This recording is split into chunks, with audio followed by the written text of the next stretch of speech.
საქართველოს თავდაცვის უნარიანობის საკითხს, თავისთავად საქართველოში მიმდინარე პროცესებსა და რეფორმებს.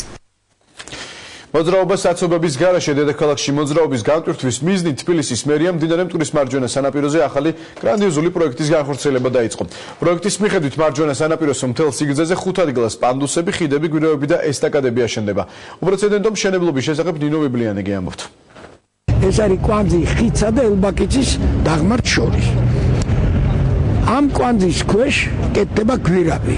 გვირაბი არის 100 მეტრი სიგრძის და 100 მეტრი აქვს მარჯვენა მარცხნივ გვირაბებზე მისასვლელი პანდუსები.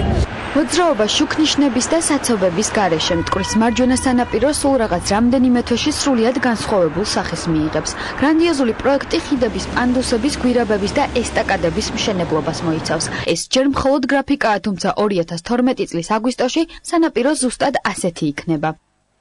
აქედან შეუძლია სადაც უნდა წავიდეს გაღმა, ხიდის გადაღმა, შეუძლია იმოძრაოს და ამოვიდეს რუსთაველის მოედანზე და ასე შემდეგ. ესე იგი განტვირთავს ეს კვანძი აბსოლუტურად სულ ყველა მოძრაობას, რომელიც დაკავშირებული ამ კვანძთან. გალაქტიონის ხიდიდან მტკვრის მარჯვენა სანაპიროზე 100 მეტრის სიგრძის ბეტონის გვირაბი აშენდება, რის შემდეგაც ორთაჭალიდან ლაგუნა ვერესკენ მოძრავი სატრანსპორტო ნაკადი გალაქტიონის ხიდის ქვეშ სანაპიროზე ცალმხრივად შეუჩერებლად იმოძრავებს. ორთაჭალიდან და ლაგუნა ვერედან მოძრავი ნაკადები, რომელთაც ელბაქიძის აღმართზე და მარჯანიშვილის ქუჩაზე უნდა დასვლა ან ჩამოსვლა, გვირაბის გვერდით გალაქტიონის ხიდზე ამავალ პანდუს გამოიყენებენ. გვირაბის მშენებლობის დასრულების შემდეგ სანაპიროს ამ მონაკვეთზე შუქნიშანი გაუქმდება, რაც ავტომობილების შეუფერხებლად გადაადგილებას უზრუნველყოფს.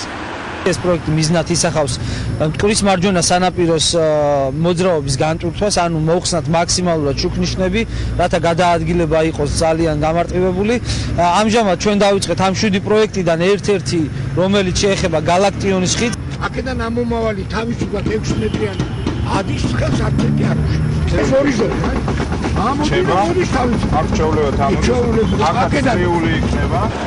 გალაქტიონის ხიდთან დაწყებული სამუშაოების პარალელურად პანდუსების, გვირაბების, ხიდებისა და ესტაკადების მშენებლობა ქალაქის კიდევ 6 ადგილას დაიწყება. კოსტელას ქუჩიდან გმირთა მოედანზე ჩამოსასვლელი ახალი ესტაკადით ფილარმონიის მხრიდან ვერეს ხეობისკენ მოძრავი ავტომანქანები ისარგებლებენ. გარდა ამისა, ახალი ესტაკადების მშენებლობა ლაგუნა ვერესთან, ბარათაშვილის ხიდთან და იუსტიციის სახლის წინ დაიწყება. ასევე გვირაბი და პანდუსი გორგასლის ხეივანშიც აშენდება. ქალაქის ამ წერტილებში აშენებულ ყველა ესტაკადას რამდენიმე სხვადასხვა მიმართულების პანდუსი ექნება, რაც ქალაქში მოძრაობას გააადვილებს და გადაადგილებას ბევრად უფრო თავისუფალს გახდის. უპრეცედენტო მშენებლობის დაწყება დღეს თბილისის მერმა დაათვალიერა. შეფერხებები გვექნება სანამ სამუშაოები მიდის, მაგრამ მეორეს მთავარი პრობლემა იმაში მდგომარეობს, რომ ერთი მონაკვეთი რო გააკეთდა სხვა დატოვო, ყველა შემთხვევაში ძაბრისებრ ეფექტს სხვა ადგილას დაგისაცობდა. ამიტომ თუ აკეთებთ ეს ერთიანად უნდა გააკეთოს. გეგმაც ამიტომ არის ხა თებერვლის დასაწყისიდან ბოლომდე ყველა ეს ობიექტი, 6 ობიექტი, ესტაკადა და ორი გვირაბი და 4 ესტაკადა ერთდროულად იწყება. დედაქალაქის 5 წერტილში დაწყებული მშენებლობა მასშტაბურია. სამუშაოებზე დაახლოებით 1000-მდე ადამიანი დასაქმდება. პროექტი კი 2012 წლის ბოლომდე სრულად განხორციელდება. დღეს ბანიშში ჩასული პრეზიდენტი ადგილობრივებს შეხვდა. მიხეილ სააკაშვილომ მოსახლეობა